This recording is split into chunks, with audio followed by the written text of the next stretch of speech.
There are nights when silence seems to have a voice. It doesn't shout, it doesn't explain, it simply exists. And within it, the soul tries to make sense of things. These are the hours when prayers seem to return unanswered, and the sky feels too far away to hear. The heart feels the weight of time, and yet something within us insists on staying. Because in a mysterious way we know that the darkness isn't the end. It's just the space between questions and promises. The night speaks. It speaks through long seasons of waiting, through tears unseen, through sighs that have no translation. Sometimes it speaks through absence, when God seems hidden behind the clouds and all that remains is the sound of one's own breath. But even within that heavy silence, something sacred is happening, because God has not stopped working. He has only exchanged clarity for depth, a setting where only those who love learn how to listen.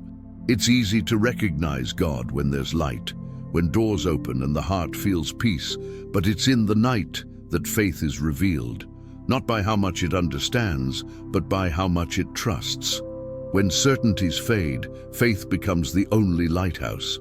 And maybe that's why God allows darkness, not to punish us, but to teach us to walk by trust and not by sight. The truth is, the night is not the enemy of light. It's the stage where light proves its strength. If everything were clear, faith would be unnecessary. It's in the shadows that the soul discovers what truly sustains it. God doesn't disappear in the darkness. He simply changes the way he reveals himself. The same presence that shone on the mountain also dwells in the valleys.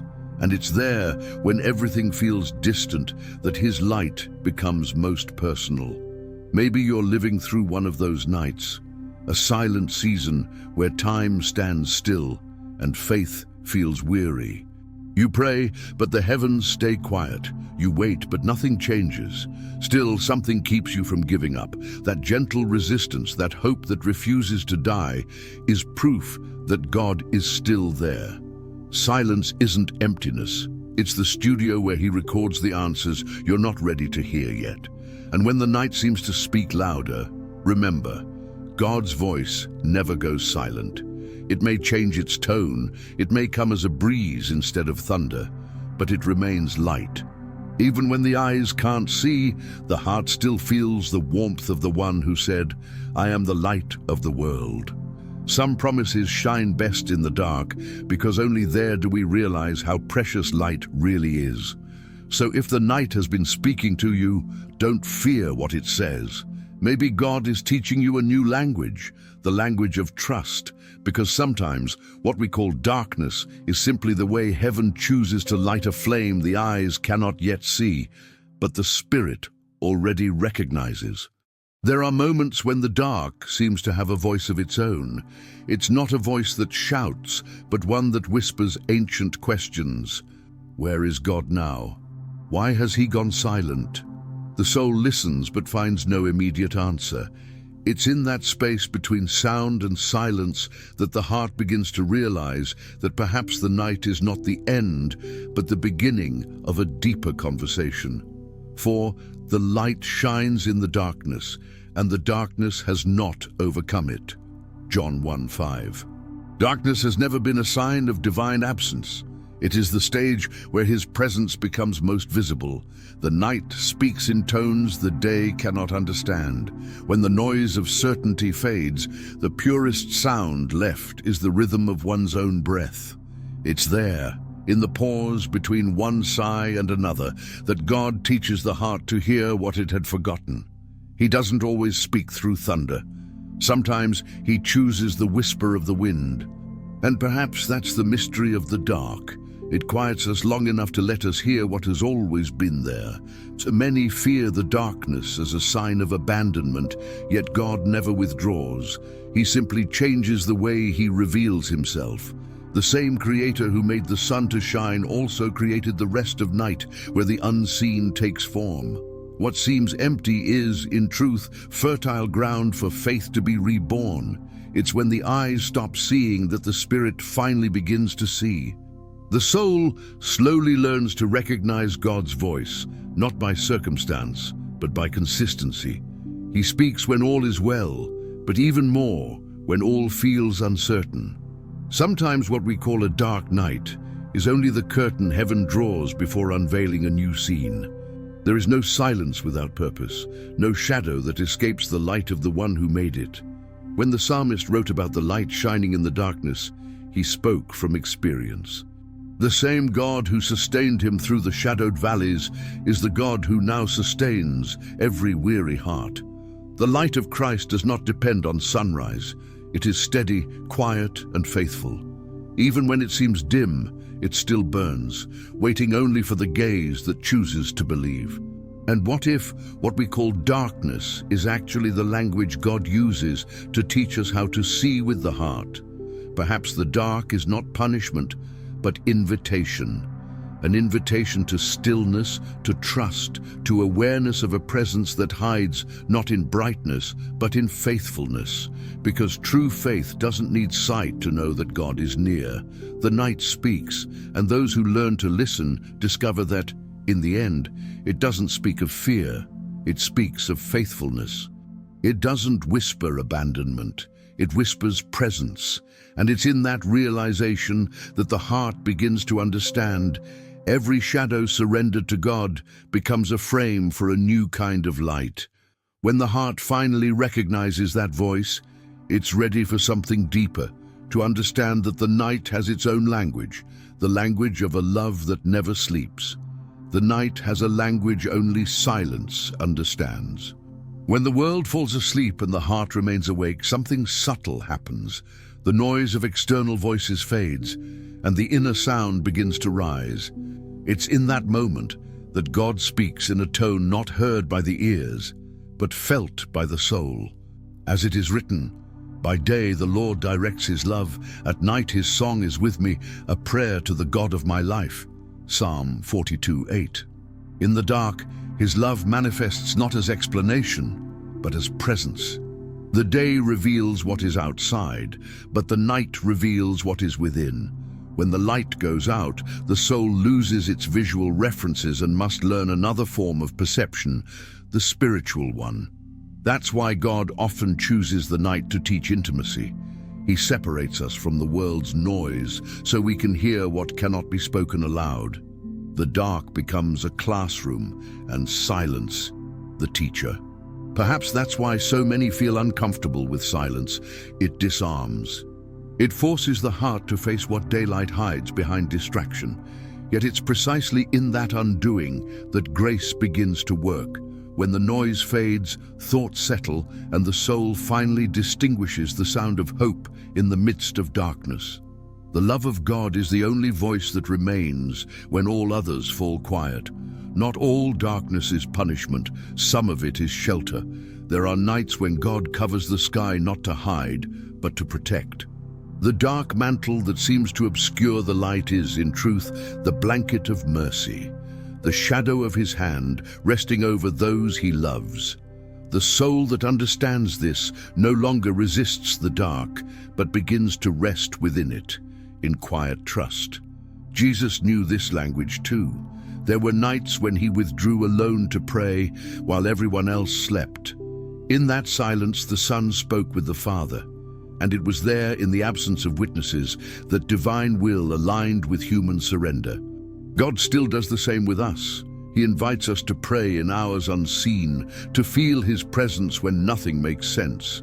The language of the night is sacred because it strips away the unnecessary. The heart learns to discern what is essential, what comes from God, and what is merely echo.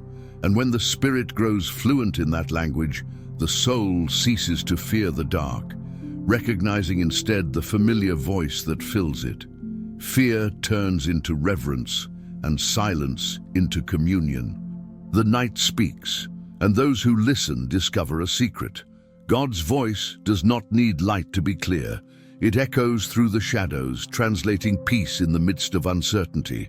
And it's in that silent classroom that we learn to walk, not by sight, but by trust. As the heart grows accustomed to this divine language, it prepares for the next step, the moment when, out of love, God turns off the lights to ignite something within us. There are moments when God turns off the lights, Not out of cruelty, but out of mercy. It's when human certainties go dark one by one, the job that felt secure, the relationship that once gave stability, the faith that used to feel unshakable. Suddenly, what once lit the path stops shining, and the heart enters a kind of spiritual twilight. In those moments, understanding the purpose feels impossible. But Scripture says, "The people walking in darkness have seen a great light. On those living in the land of deep darkness, a light has dawned." Isaiah 9:2. God turns off the outer lights to rekindle the flame within. When He removes the brightness of what is earthly, it's to reveal the brilliance of what is eternal. The soul, accustomed to clarity, resists at first. Yet it's in that seeming emptiness that pure trust is born. Faith that doesn't depend on feelings, but on endurance. Sometimes God withholds what distracts us, not to punish, but to purify. He turns off what comforts, to turn on what transforms. Abraham knew that when God called him to leave his land without showing him the destination, he walked beneath a sky with no visible direction, trusting only the voice that said, "Go." Joseph learned the same truth in the prisons of Egypt, where the walls looked like the end, but were actually the beginning of his purpose. Each discovered that when God turns off one light, it's because He Himself has chosen to be the light along the way. The absence of answers is the very space where His presence becomes clearer. It's paradoxical, but faith grows best in the shadows. When clarity is gone, the ear sharpens, the heart widens, and the spirit learns to depend on the unseen. Then trust stops being theory and becomes relationship. We no longer believe in something, we believe in someone. The mistake is thinking God has withdrawn, when in truth He has simply drawn nearer as a teacher. The lack of external light forces the soul to look within, and there, beneath the veil of darkness, it finds a brightness that never fades. This is divine pedagogy, turning off what is superficial to awaken what is essential. The same God who allows the night is the God who guarantees the dawn. Many cry out, "Lord, why did you leave me in the dark?" But if the heart listened quietly, it would hear a different answer, "Because only here will you truly see me."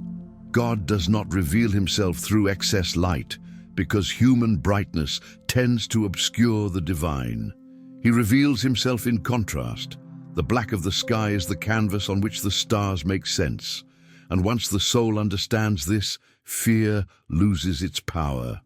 The heart that trusts no longer begs to leave the night. It asks to see its purpose, because God never turns off the lights without preparing the sunrise. While He works, the darkness is not punishment, but shelter, the place where grace kindles a new kind of sight.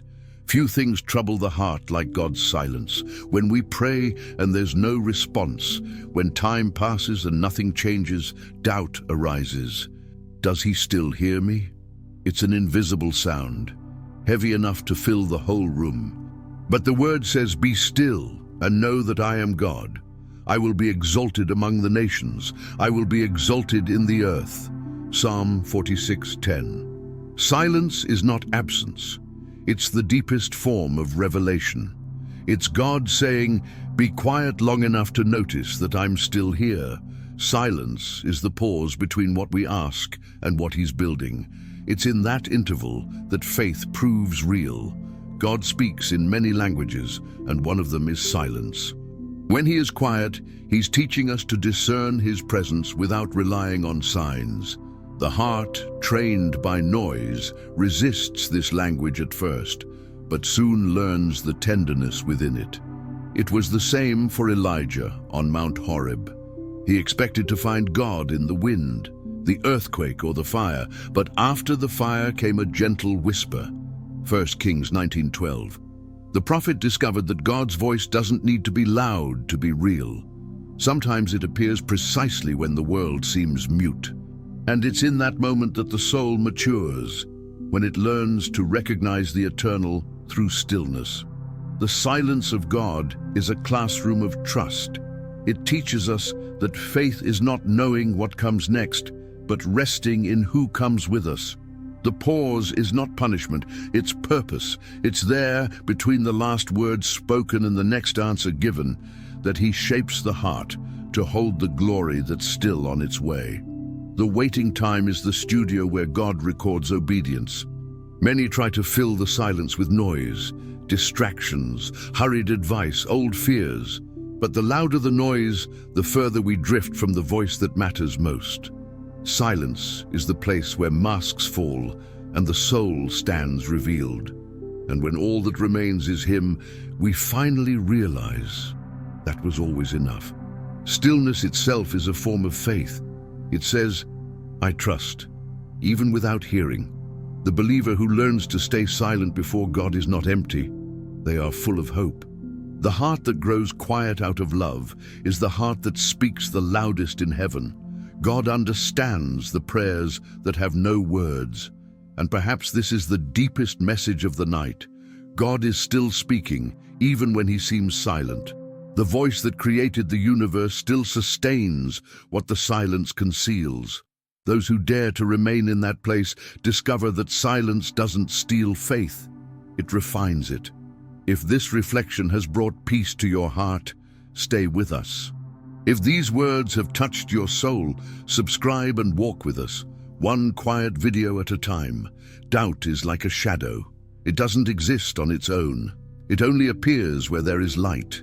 And yet, when it draws near, it often seems larger than it really is. There are days when faith trembles, when the heart prays but doesn't feel, believes, yet still questions. In those moments, it's easy to think God has stepped away. But the truth is, he's still there, even when the soul stumbles. As the psalmist wrote, even though I walk through the valley of the shadow of death, I will fear no evil, for you are with me. Your rod and your staff, they comfort me. Psalm 23:4. The verse doesn't deny the valley, it affirms the presence within it. Doubt is not the enemy of faith. It's the soil where faith is tested. Abraham doubted, Sarah laughed, Moses hesitated, Peter began to sink, and yet God rejected none of them. The shadow doesn't erase the light, it only reveals where the light comes from. Faith that never questions is fragile, but faith that survives silence is unbreakable. It's in the wrestling with uncertainty that trust becomes real. When Thomas said he would only believe if he saw the marks of the nails, Jesus appeared and invited him to touch his wounds. He didn't scold him harshly, but led him toward deeper belief, saying, because you have seen me, you have believed. Blessed are those who have not seen and yet have believed. John 20:29. Thomas's doubt became surrender, and his confession was one of the most beautiful ever spoken. My Lord and my God. The faith that is born after doubt is often the most genuine, because it has passed through the fire of honesty. Some shadows don't disappear right away, but they become less threatening as we keep walking with God. The secret is not to run from them, but to keep our eyes fixed on the one who leads. Faith is not blindness, it's persistent trust.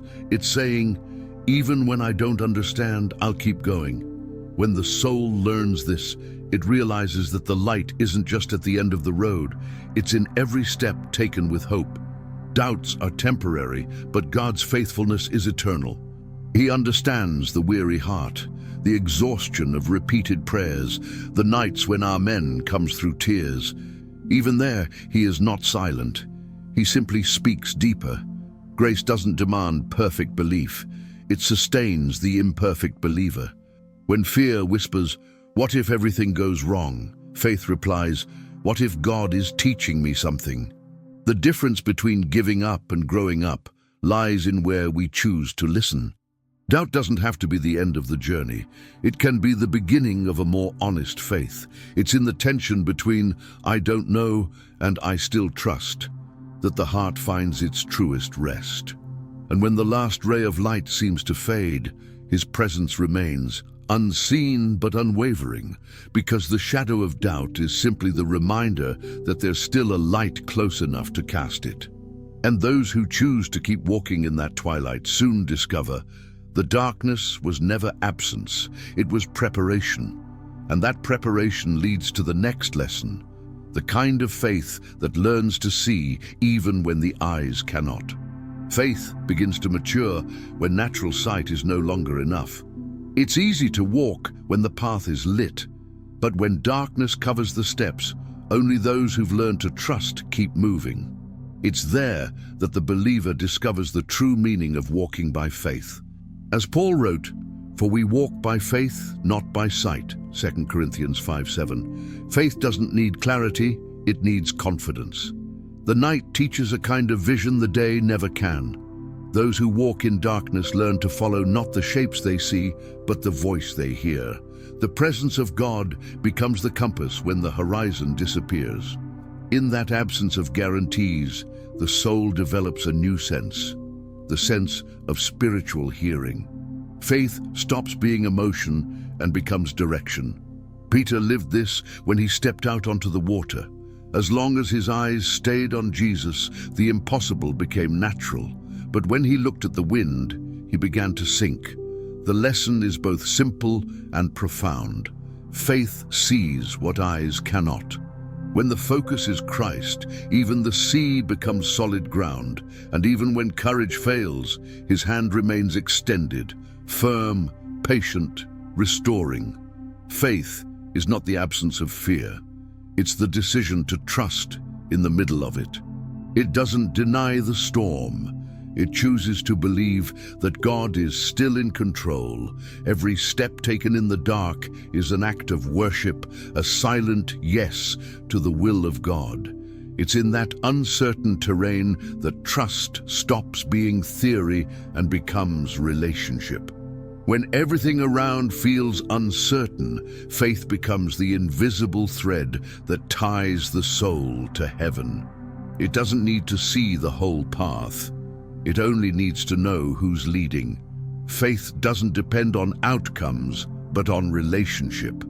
And that relationship deepens in the hours when silence weighs heavy, yet the heart still chooses to stay. There are moments when prayer brings no answers, only peace. And that peace itself is proof that faith is still alive. The heart that trusts learns to rest even without understanding, because faith doesn't rely on what changes. It rests on the one who never does. And when the soul realizes this, the dark no longer intimidates. It becomes a place of communion. The faith that sees in the dark is the one that has learned to hear the footsteps of God even when it can't see him. It knows his presence isn't limited to daylight. It walks beside us through the shadows. And so, the heart that once feared the invisible now finds shelter in it. The dark ceases to be the enemy and becomes an altar, preparing the soul to recognize a light that doesn't depend on the sun. There is a light that the dawn does not bring, and the dusk cannot take away. It is the light that comes from within, lit by the one who is its very source. The prophet Isaiah wrote, "The sun will no more be your light by day, nor will the brightness of the moon shine on you, for the Lord will be your everlasting light, and your God will be your glory." Isaiah 60:19. The promise is clear. There is a kind of radiance that does not depend on weather, season, or mood. It is the presence of God, illuminating from within what the world can never reach. This light is not emotional, it is spiritual. It is not born from excitement, but from communion. It remains lit through quiet dawns, long valleys of waiting, and days without answers. It is the inner flame that the winds of circumstance cannot extinguish. The believer who learns to live by this light is not shaken by what they see, for they have already found in Christ the sun that never sets. It was that same light Paul and Silas carried in prison. The walls were closed in, the night was heavy, yet their praise broke through the darkness. The glow that radiated from them did not come from torches, it came from faith. When the body is bound but the soul remains free, it is because the true light still shines. The cell may snuff out the candles, but it cannot extinguish the Christ within. Many spend their lives searching for light in places that only reflect it but never produce it, in success, in people, in applause, and are disappointed when that brightness fades. But the light of God is not reflection, it is origin. It does not depend on the external because it is born from the eternal. Those who recognize that inner light begin to walk in serenity, even when everything around them feels dark. That is the difference between brightness and glory. Brightness fades, glory endures. Glory is the reflection of God's character in a heart that has learned to rest. When the soul understands that the Lord is its everlasting light, it no longer strives to relight what the world has extinguished. It simply keeps the flame of His presence alive. And the most beautiful truth is that this light does not shine only for us, but through us. Jesus said, "Let your light shine before others, that they may see your good deeds and glorify your Father in heaven." Matthew 5:16. When grace transforms the inner life, the world around us becomes illuminated as well. The light that comes from God is never possessive. It is contagious. The presence of God is a flame that the wind cannot blow out. Those who learn to live from that light discover that even when the sun hides, the soul keeps dawning. It is that invisible flame, sustained by faith, that turns the night into an altar and prepares the heart for the next revelation, that even the darkest nights can become a place of worship. Not every night is punishment. Some are invitations to worship. When circumstances fall silent and the soul no longer has the strength to ask, it discovers a new kind of prayer, one born not from words, but from surrender. That was the case with Paul and Silas. About midnight, Paul and Silas were praying and singing hymns to God, and the other prisoners were listening to them. Acts 16-25. They turned a cell into a temple and pain into song. The night didn't stop their worship. It merely changed the setting. Worship in the night is one of the purest expressions of faith. To praise before the dawn is to trust the character of God, even without seeing the outcome. It's declaring that He is still worthy, even when the answer has not yet come. Praise in the dark is not performance. It is surrender. It is the heart saying, "I trust," even without understanding. This is the language heaven understands because it mirrors the heart of Christ, who also prayed beneath the shadows of Gethsemane. God manifests Himself in a special way when we worship Him amid pain. The sound that rises from the night touches His heart differently because it is a pure sound, without masks. It is the praise that springs from the desert, the song that travels through tears, the even so that perfumes the invisible altar. It is there that faith and hope embrace. When a believer chooses to worship in the dark, they cease to be spectators and become witnesses. Worship may not change circumstances immediately, but it transforms the atmosphere of the soul. What was once despair becomes rest. What seemed like silence suddenly sounds like response. God doesn't need to end the night to reveal Himself. He reveals Himself within it. It was in the darkness that Job declared, "I know that my Redeemer lives." He did not see restoration first, he worshipped first, and that worship kept him whole amid the ruins. The true altar is not built with stones but with trust. It is on the ground of pain that the heart learns to build altars of faith. The night, when surrendered to God, becomes a sanctuary. The soul that sings among shadows grows stronger than the darkness itself, because those who learn to praise before the miracle are already participating in it. That's how heaven moves, in the invisible harmony between tears and worship. And perhaps God is calling you to this very thing, to worship even without feeling, to trust even without seeing.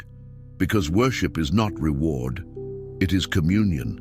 When the night becomes an altar, the heart finds rest, and the presence of God becomes the dawn itself. If these words have spoken to your soul, let the light keep finding you. Subscribe and walk with us, one quiet reflection at a time. No night is eternal. Even when it feels endless, there is always a dawn being prepared by God behind the curtains of time. The psalmist wrote, "Weeping may last through the night, but joy comes with the morning." Psalm 35. It's a simple yet powerful promise, a reminder that darkness never gets the final word. The dawn may delay, but it never fails. God's faithfulness is the sun that always rises again. Dawn is not merely a moment on the clock, it is a process of the soul. Before the sun appears outside, light begins to awaken within. The believer who has learned to trust in the dark knows that each new day is not just repetition, it's renewal. God's grace is renewed, and with it, hope breathes again. Even without fanfare, even in silence, dawn comes, and with it the quiet assurance that divine love never sleeps. Many endure long spiritual nights and wonder when the pain will end. But God's dawn doesn't follow our clocks. It follows the rhythm of formation. When the heart matures, light rises naturally, not as an explosion but as a breeze. The same God who allowed the dark gently lights the right flame at the right time. That's what happened to the disciples after the crucifixion. The night of loss was long, heavy, and filled with fear. But on the third day the stone rolled away, and the light of resurrection shone forever. That morning changed history. And to this day, it stands as proof that no darkness is strong enough to bury a promise. The tomb was empty, and the Sun of Righteousness had risen. Dawn is God's signature, saying, "I keep my promises." Even when the night lingers, He remains faithful. The heart that waits in faith discovers that God's timing is not delay, it's precision. The sun never arrives early, but it never arrives late either. There's something silently divine in the instant when the first light touches the horizon. It's the reminder that everything that seemed lost was only being prepared. The tears weren't wasted, the silence wasn't punishment, and the darkness wasn't abandonment. Everything worked together to reveal the light that had already been promised. And when the soul awakens to this truth, something changes forever. Fear grows quiet, hope matures, and the heart learns to rest. Because those who wait in faith always awaken in the presence, and that presence is the morning itself, not the one born of the visible sky, but the one rising from within the spirit. When the soul crosses through the night, it doesn't emerge the same. It comes out more sensitive to the presence. The darkness ceases to be merely a season of waiting and becomes a language the heart learns to understand.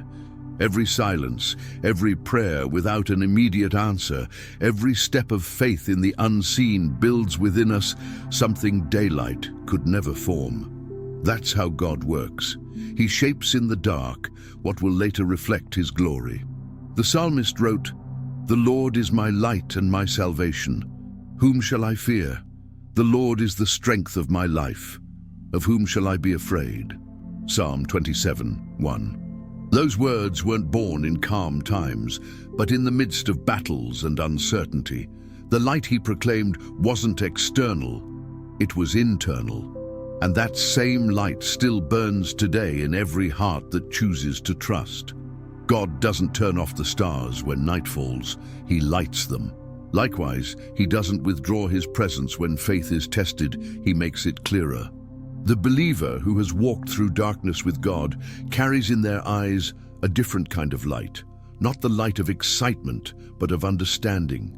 They've learned that the divine presence is constant, even when the scenery changes.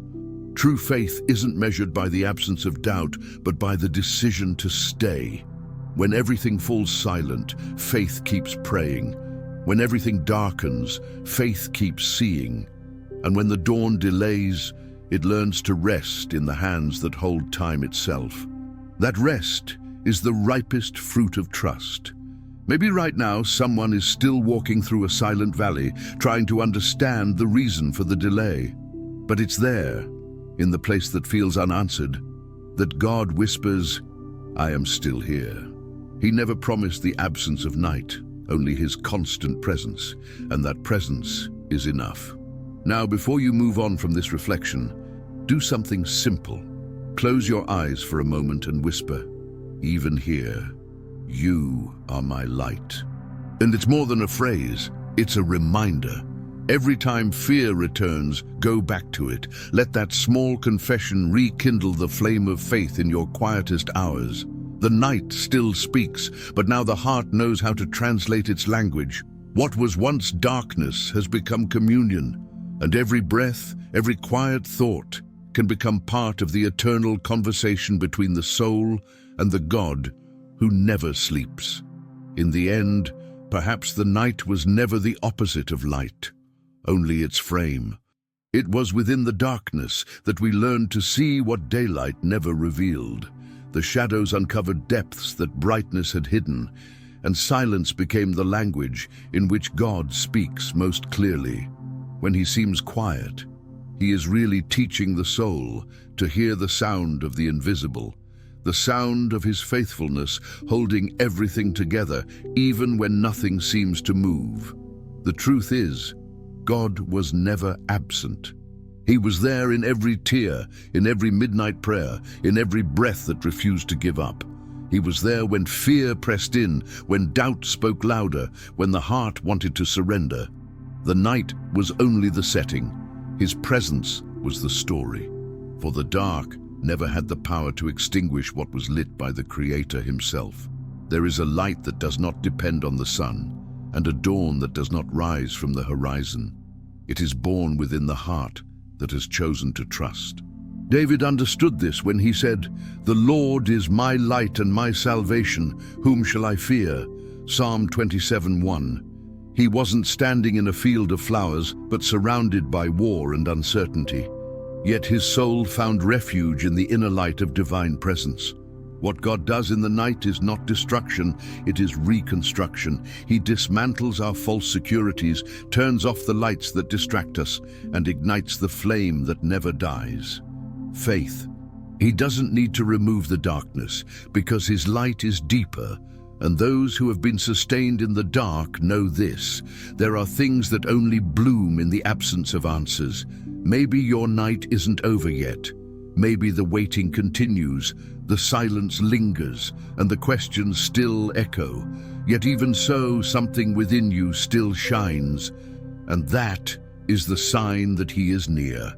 No matter how long the night may last, there is always a sunrise being prepared. The same God who stood with you in the shadows will be the one to show you the dawn. Faith is not the shout that drives away fear. It is the whisper that chooses to remain. It doesn't deny the darkness. It walks through it with hope. And when the heart understands this, it realizes that the true miracle is not the rising of the sun, but the soul continuing to believe before it does. So when the night returns, and it will, do not fear the dark. It has not come to destroy you, but to refine you. Remember what you have learned here. God speaks in silence, works in waiting, and lights flames the world cannot see. He is still the lamp to your feet and the light to your path. Psalm 119:105. And even when everything seems dimmed, his voice will still say, "I am the light of the world. Whoever follows me will never walk in darkness, but will have the light of life." John 8:12. The heart that walks through the night with God never comes out the same. It emerges gentler, deeper, and filled with peace, because it has understood that the darkness was never the end. It was the womb of the promise.